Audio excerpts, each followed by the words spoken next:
बीते 12 फरवरी के दिन आईआईटी बॉम्बे में पढ़ने वाले 18 साल के दर्शन सोलंकी ने आईआईटी बॉम्बे परिसर में बने हॉस्टल की 7वीं मंजिल से कूदकर आत्महत्या कर ली। उसके बाद लगातार दर्शन सोलंकी के परिवार वालों का यह आरोप रहा कि दर्शन को आईआईटी में उसके जाति के नाम पर प्रताड़ित किया जा रहा था। इस कारण से उसने आत्महत्या जैसा बड़ा कदम उठाया। सिर्फ दर्शन सोलंकी नहीं, कई ऐसे मामले पिछले कई सालों में देखने को मिले हैं जहां पर प्रतिष्ठित संस्थानों में पढ़ने वाले बच्चों ने आत्महत्या की है। इस पर हमारे साथ खास बातचीत करने के लिए मौजूद हैं भालचंद्र मुंगेकर सर। आप वाइस चांसलर रह चुके हैं मुंबई यूनिवर्सिटी के, साथ ही साथ राज्यसभा के पूर्व सदस्य रह चुके हैं।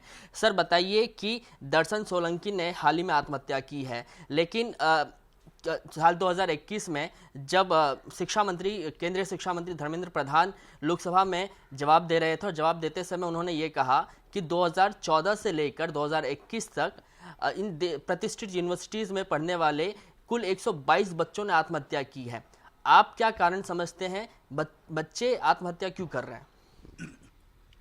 देखिए कि बच्चे आईआईटीज़, सेंट्रल यूनिवर्सिटीज़ और दूसरे जो प्रतिष्ठित यूनिवर्सिटी और हायर एजुकेशन सेंटर में जो आत्महत्या करते हैं, उनके दो प्रमुख कारण होते हैं। एक तो उनको मेंटल स्ट्रेस होता है, वो स्टडी कोप अप नहीं कर सकते। लेकिन दूसरा इससे भी एक महत्वपूर्ण कारण है कि जाति के आधार पर उनको जो ट्रीटमेंट मिलते हैं, उनको जो डिस्करेज किया जाता है, उनको जो रिजर्वेशन के फ़ायदा लेने के कारण उनको जो मजाक उड़ा दिया जाते हैं, उससे वो उनका मेंटल ऑर्डर, उसकी मानसिक अवस्था वो बिखरी हो जाते हैं और आत्महत्या करने के लिए वो प्रवृत्त होते हैं। जैसे कि दर्शन सोलंकी 18 बरस का एक दलित स्टूडेंट था। उसने केमिकल इंजीनियरिंग के एडमिशन पाया था जॉइंट एंट्रेंस टेस्ट देकर, और उसके माता पिता खुश थे। और माता पिता से जब हमने बात की और जो उन्होंने 4 तारीख का जो संगठन किया था, मोर्चा यानी आंदोलन किया था, उसमें भी उनका भाषण हुआ। दर्शन से पहले से ही दर्शन के महत्वाकांक्षा थी कि मैं आईआईटी से इंजीनियर हो जाऊँ। अभी इसके बारे में जो रिपोर्ट तैयार किया गया है इंटरनल कमेटी ने, वो इंटरनल कमेटी का ये कहना है कि इससे जाति का कोई सलोखा या कोई मामला नहीं है। I have considered this report as bogus because I think government of India ने जल्द से जल्द रिपोर्ट मांगा होगा और वो उनकी ऑर्डर पूरी करने के लिए उन्होंने बहुत हेस में वो रिपोर्ट दिया होगा। ऐसा हो ही नहीं सकेगा कि उसने जात का एंगल है ये नहीं। वहाँ प्रोफेसर शर्मिला जो ह्यूमैनिटीज़ पढ़ाते हैं, वो आईआईटी में है। उन्होंने खुद ने ये कहा है कि 2-3 साल 4 साल पहले ऐसा सर्वे हुआ था आईआईटी में, बम्बई आईआईटी में, कि कास्ट के आधार पर कितने बच्चों को बुरी ट्रीटमेंट मिलती है और उनका असर क्या होता है और उसके लिए क्या कदम उठाने चाहिए। लेकिन द इंटरनल कमेटी और डायरेक्टर किसी ने भी ये इस मामले पर प्रकाश नहीं डाला। तो दर्शन के माता पिता का और उसके सगे वाला का ये कहना है, दर्शन की आत्महत्या दर्शन ने नहीं की, लेकिन उनकी हत्या हो गई है। अभी इस मामले में ज़्यादा जाना नहीं चाहता हूँ, लेकिन एक बात मैं बताना चाहता हूँ कि दर्शन के माता पिता यानी पिताजी बम्बई आने के पहले बम्बई आए थे। 12 तारीख को 8:30 वो आए थे और उनको कहा गया कि आपको दर्शन बॉडी का नहीं मिलेगा। और कल सुबह किसी अननोन आदमी ने उनको फ़ोन किया और कहा कि कल सुबह 8:30 दर्शन का पोस्टमार्टम हो जाएगा। मेडिकल काउंसिल के और मेडिकल रूल्स के तहत किसी भी मरे हुए आदमी का, औरत का पोस्टमार्टम तब तक नहीं किया जाता तब जब तक उसके क्लोज रिलेटिव का कंसेंट लेटर नहीं मिलता। तो इंटरनल कमेटी ने इस पर बिल्कुल ज़रा भी ध्यान नहीं दिया और वो कंसेंट के बगैर उसके पोस्टमार्टम बॉडी दे दी। और हमारा ये कहना है कि इसकी पूरी जांच करने के लिए मैंने 22 तारीख को प्रेस कॉन्फ्रेंस ली थी। 23 को प्रेस कॉन्फ्रेंस का रिपोर्ट आ गया और 24 तारीख को गवर्नमेंट ऑफ महाराष्ट्र ने on the direction of central government appointed state special investigation team. तो we are waiting for the report of the SIT and then we shall discuss what steps should be taken further. लेकिन ये दो मामले जो होते हैं, अभी आपने कहा, धर्मेंद्र प्रधान जो एजुकेशन मिनिस्टर है उन्होंने कहा कि 14 से 2021 तक 122 स्टूडेंट्स ने आत्महत्या की। उसमें से 21 स्टूडेंट जो है 122 में से 24 स्टूडेंट शेड्यूल कास्ट है, 3 शेड्यूल ट्राइब है, 41 ओबीसी है, और कुल मिल के 71 हो गए, और 51 जनरल कैटेगरी के हैं। तो जनरल कैटेगरी स्टूडेंट को ऐसा कोई कास्ट का मामला नहीं होगा, लेकिन उनको स्ट्रेस होगा। ये 122 स्टूडेंट की जो आत्महत्या की जात के कारण या स्ट्रेस के कारण, इसकी कोई भी जांच सरकार ने या आईआईटी ने नहीं की। ये बहुत शर्मनाक बात है, क्योंकि ये ऐसा होता है कि समझो दर्शन के या अन्य जो स्टूडेंट जो है, जैसे कि रोहित वेमुला, अनिकेत अंभोरे, पायल तड़वी, सब जो ये शेड्यूल कास्ट नहीं होते, ये बैकवर्ड क्लास के नहीं होते, जनरल कैटेगरी के होते। तो जनरल कैटेगरी के होने के बावजूद भी समाज को या इंस्टीट्यूशन को संवेदना होना चाहिए ना। ऐसा नहीं है कि जनरल कैटेगरी के लोग बच्चे मरने दो, क्योंकि वो जो ये बच्चे जब आईआईटी जैसे प्रतिष्ठित संस्था में जाते एजुकेशन लेने के लिए, तब उनकी एक उम्मीद होती है। IIT is most prestigious education centre in the world, और उसमें केमिकल इंजीनियरिंग जैसे एडमिशन पाना, this is absolutely, it is very difficult, it is challenging task.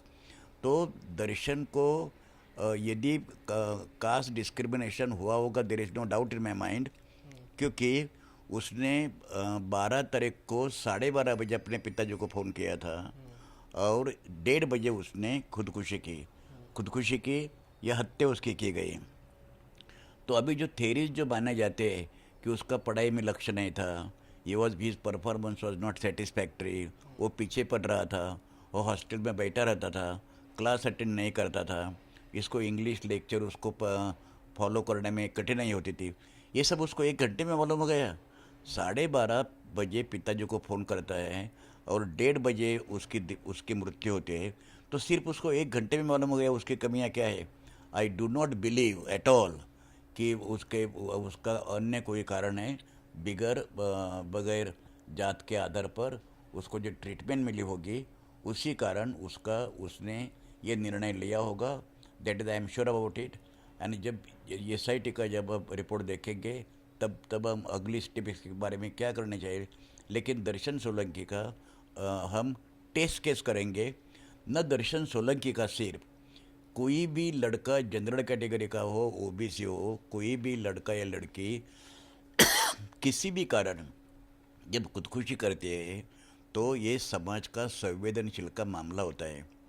तो मेरा ये कहना है, एजुकेशनिस्ट होने के नाते, UGC, IITs, IIM, central universities, teachers, students, then government, NGOs, press, social media, इस सब लोगों की एक राउंड टेबल कॉन्फ्रेंस होनी चाहिए, और उन्होंने ये उसमें इसका क्या खोज सकते हैं, क्या कदम उठाने चाहिए। और अंत में बात मैं ये करना चाहता हूँ, जब मैं मेंबर था पार्लियामेंट का, राज्यसभा का, तो 2016 में रोहित वेमुला ने आत्महत्या करने के बाद, he was my most favourite student, मैंने schedule tribe, prevention of caste based discrimination in the institutes of higher learning, ऐसा पर्सनल बिल मैंने सबमिट किया था। लेकिन पर्सनल बिल और सरकारी बिल न होने के कारण उसका इम्प्लीमेंटेशन नहीं होता। तो मैं अभी एजुकेशन मिनिस्टर धर्मेंद्र प्रधान और ख़ास करके महाराष्ट्र सरकार को रिक्वेस्ट करता हूँ कि सिर्फ महाराष्ट्र के लिए, अभी तो सेशन शुरू है, वो बिल ला सकते हैं जो मैंने बताया। मैं सरकार को कोऑपरेशन के लिए तैयार हूँ। I can draft the bill for the government if necessary, but Maharashtra में यदि बिल नहीं ला सकते क्योंकि बहुत हेस्ट हो जाएगी, तो immediately government of Maharashtra should bring ordinance preventing caste-based discrimination in the universities, colleges, IITs, deemed to be universities. Otherwise, there will be havoc with the new generation of students. And माता पिता अपने बच्चों की सुरक्षा IIT, IIM के degree से ज़्यादा महत्वपूर्ण मानते हैं, वो अपने बच्चे को नए स्कूल IIT में भेजेंगे। सर, एक दूसरा सवाल ये था कि एनसीआरबी का डेटा भी यही कहता है कि सबसे ज़्यादा मामले अगर बच्चों के सुसाइड, छात्रों के सुसाइड के अगर कहीं से आते हैं तो महाराष्ट्र सबसे अव्वल नंबर पर आता है। क्या कारण है सर? देखिए कि मैंने भी नेशनल क्राइम ब्यूरो रिकॉर्ड का डेटा मैंने देखा। सबसे ज़्यादा महाराष्ट्र में 14.8% रेट ऑफ सुसाइड स्टूडेंट्स का। आईआईटी आईआईएम तो यहाँ है नहीं, और यूनिवर्सिटीज़ और कॉलेजेस में महाराष्ट्र में है।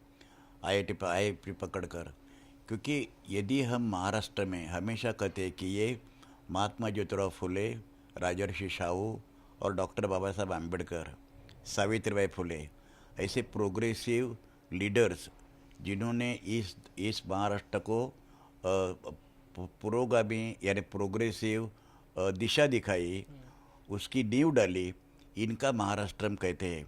लेकिन ये शर्मनाक बात है कि ऐसे महाराष्ट्र में जो पॉलिटिकली, सोशली, कल्चरली और एजुकेशनली पूरे देश में एडवांस माना जाता है, बम्बई को देश की फाइनेंशियल कैपिटल माने जाते हैं, उसी महाराष्ट्र में सबसे ज़्यादा सुसाइड रेट होना ये बहुत शर्मनाक बात है। तो मैं महाराष्ट्र सरकार को रिक्वेस्ट करते हो कि महाराष्ट्र सरकार ने इसमें ज़्यादा से ज़्यादा इनिशिएटिव लेकर जो इंस्टीट्यूशंस है, जो टीचर्स है, वाइस चांसलर्स है, डायरेक्टर्स है, उनकी एक राउंड टेबल कॉन्फ्रेंस बुलानी चाहिए, एक्सपर्ट कमेटी अपॉइंट करनी चाहिए, और उसमें इसके क्या क्या महत्वपूर्ण कारण हैं, कौन से लेवल पर आत्महत्या की जाती है।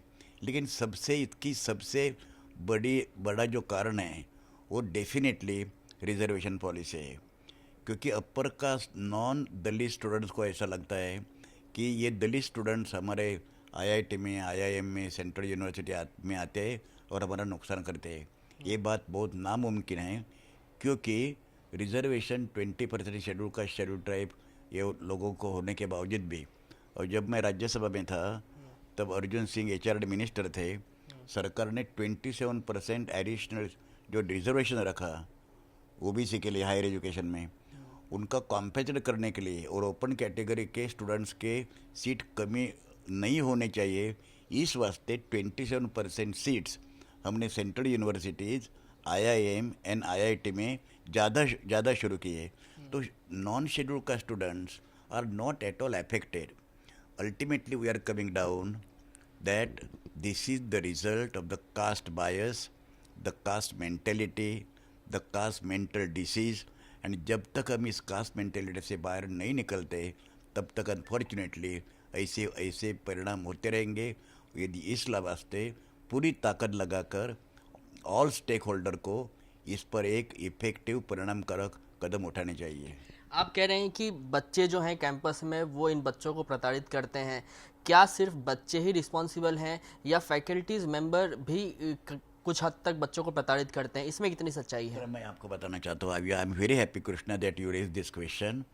मैंने ये एम्स में देखा था, all India institute of medical sciences जो इंस्टीट्यूट दिल्ली में है, उसमें भी the most elite medical institute, उसमें भी teachers are not free from caste bias.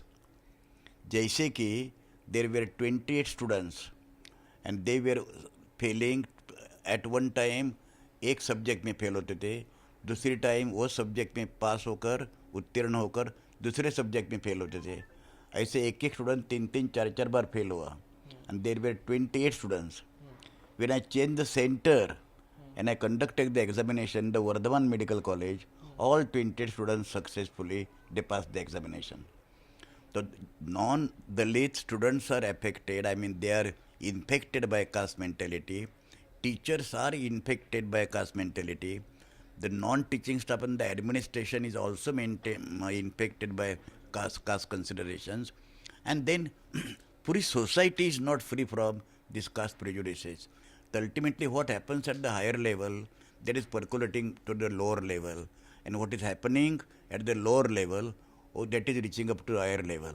So only one remedy is that we have to effectively make systematic and effective attack on the caste mentality.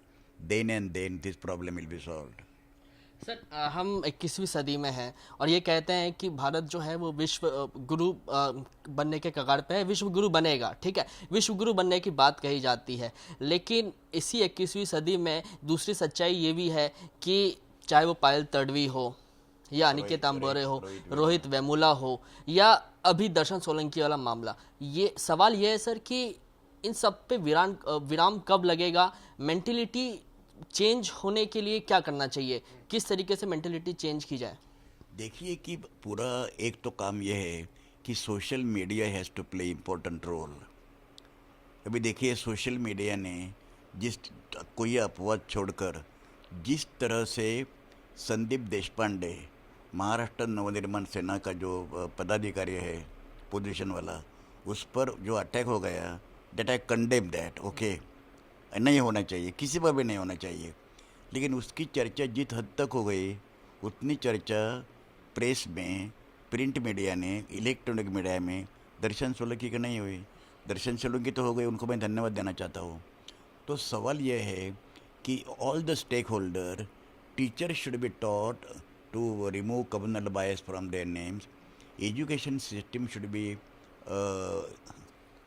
Tailored, उसी में इसी ऐसे बदलाव education system में भी लाना चाहिए, लाने की आवश्यकता है कि जिसे उच्च study, higher studies without increasing stress हम दे सकते हैं। आईआईएम, आईआईटी में, पर्टिकुलरली आईआईटी में एक बहुत स्ट्रेस होता है। और किसी भी आईआईटी में, अभी हमारे देश में 14 आईआईटीज़ है, 14 आईआईएम्स है, उनका मैं इंचार्ज था प्लानिंग कमीशन में जब था। किसी भी आईआईटी और आईआईएम और सेंट्रल यूनिवर्सिटी में ऐसा स्ट्रेस स्टूडेंट्स, बच्चों लोगों का कम करने का कोई भी मैकेनिज़्म नहीं है। काउंसलिंग नहीं होता है, ओपन सेशंस नहीं होते हैं, there are no guidance centres, there are no equal opportunity centres. The system is working in vacuum, and that is why this caste consideration, caste prejudices, caste mentalities, they are growing. Another problem is growing unemployment. So non-scheduled caste, non-scheduled tribes students feel that there is conflict of interest, because if they enter into this field, then our chances are reduced. तो education system भी ऐसा चाहिए, उसमें psychology चाहिए, उसमें humanities चाहिए। And ऐसा stereotype education system is creating stress, and stress along with caste also important factor, because non-scheduled caste victims of only stress, but scheduled caste and scheduled tribe, they are double victims of caste discrimination as well as examination system induced stress। तो दोनों front पर इसके लिए काम करना पड़ेगा। और ये सबसे बड़ी जिम्मेदारी academics, educationist, NGOs, social groups, and then social media, and professors and teachers and students organization के। अंत में मैं दर्शन सोलंकी के सवाल पर ही आऊँगा। एसआईटी गठित कर दी गई है, लेकिन बीते दिनों इंटरिम रिपोर्ट जो आईआईटी बॉम्बे की तरफ से जो कमेटी गठित की गई थी, उसने इंटरिम रिपोर्ट जो है वो पेश किया है। बहुत सारी बातें उसमें की गई हैं, डिटेल रिपोर्ट है। कहा गया है कि एकेडमिक जो परफॉर्मेंस है वो पुअर था, इसीलिए संभावित तौर पे एकेडमिक में अच्छा नहीं कर पाने की वजह से उसने सुसाइड किया। लेकिन सर एक बात हलक से नहीं उतर रही है कि इतने बड़े बड़े प्रतिष्ठित संस्थान हैं, इनमें किसी भी आम बच्चे का एडमिशन होना तो मुश्किल है। जब इतने बड़े बड़े कॉम्पिटिटिव एग्ज़ाम्स को क्रैक करके अगर बच्चे आईआईटीज़ में, आईआईएम में एडमिशन ले रहे हैं, फिर अगर आत्महत्या कर रहे हैं, तो एक बात तो मुझे ये नहीं समझ में आ रही है कि किस तरीके से वो एकेडमिक्स में किस तरीके से वो पुअर हो सकता है, ये ज़रा समझाएं। देखिए कि first of all he has not got admission in the first attempt, but he was determined and he got the admission second attempt. And second attempt होने के बाद उसको chemical engineering, the most prestigious discipline IIT में जो है, लेकिन मैं ये नहीं मानता हूँ कि उसने एकेडमिक परफॉर्मेंस के लिए और बैड होने के कारण उसमें आत्महत्या की। देखिए कि ऐसा मानिए कि उसने एकेडमिक परफॉर्मेंस ख़राब होने के कारण आत्महत्या की। वो घर में, वो हॉस्टल में वो बैठा रहता था, क्लास अटेंड नहीं करता था। ये सब लोगों को मालूम कभी हुआ? What was director doing, what were teachers doing, what were his classmate doing? This is bogus reason. ऐसा हो सकता है उसका फर्स्ट सेमेस्टर में उसको अच्छे मार्क मिले होंगे एंड सेकंड सेमेस्टर में उसकी कुछ तकलीफें बड़ी होगी, that could happen. But what the administration was doing, how the administration came to know that only after he committed suicide that he was deficient in studies? This is bogus report. उसमें 8 लोग या 7 लोग उनमें teachers थे और बाकी लोग थे 4-5 लोग थे. Nobody was outsider was there.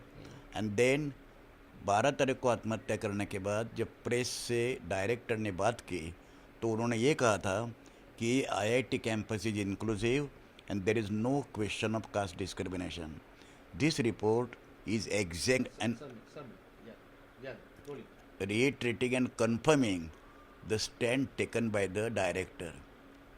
उनको ये वरी है, they are very much concerned that IIT जैसे इंस्टीट्यूशन में कास्ट डिस्क्रिमिनेशन ये कंफर्म हो गया तो Prestige of the IIT will be going down.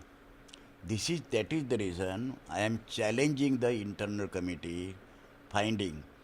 Why internal committee ये रिस्पॉन्ड क्यों नहीं देते हैं कि यदि उन्हें इसके परफॉर्मेंस के कारण आत्महत्या की तो 1 बरस उसको ट्रेनिंग उसके प्रॉब्लम जो थे वो सॉल्व करने के लिए क्या स्टेप्स उठाए IIT एडमिनिस्ट्रेशन ने. सर एक उसी को जोड़ के एक सवाल ये है कि जो कमेटी गठित की गई थी IIT बॉम्बे की तरफ से, इंटरिम रिपोर्ट पेश की गई, अब बोगस बता रहे हैं. SIT गठित की गई है, SIT से कितना उम्मीद, और अगर SIT के रिपोर्ट से भी आप लोग संतुष्ट नहीं होते हैं तो आगे किस तरीके का आप लोगों का रुख रहेगा इस पूरे बात को लेकर? कृष्णा, मैं आपको बताना चाहता हूँ, please bear with me and सब लोगों को मैं रिक्वेस्ट भी करता हूँ. महाराष्ट्र शासन ने, सरकार ने SIT जो गठित की वो मेरी मांग होने के कारण गठित की. 22 तारीख को, जैसा कि मैंने आपको कहा कि मैंने प्रेस कॉन्फ्रेंस ली, 23 तारीख को उसको रिपोर्ट आया और गवर्नमेंट ऑफ इंडिया ने उसको डायरेक्ट कर दिया कि SIT कमेटी अपॉइंट करने की आवश्यकता है. और 24 तारीख को कैबिनेट ने डिसीजन लिया कि SIT होनी चाहिए. SIT की 3 मेंबर्स है. वो 3 मेंबर्स को मैं मिला, उनके साथ मेरा 1.5 घंटा मेरा डिस्कशन हो गया. उनको मैंने कहा कि please try to become objective. Police objectivity is challenge by the people. Okay, लेकिन ऐसा नहीं होना चाहिए. You go to object roots of the problem.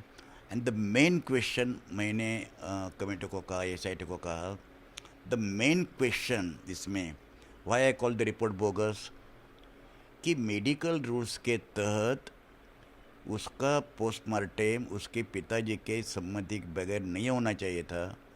Then SIT and the administration, IIT and the inter committee, they must answer the question that who decided, किसने तय किया कि उसके पिताजी के परमिशन के बगैर डायरेक्शन का postmortem. This is the $1 million question and this question will give the answer to all other questions.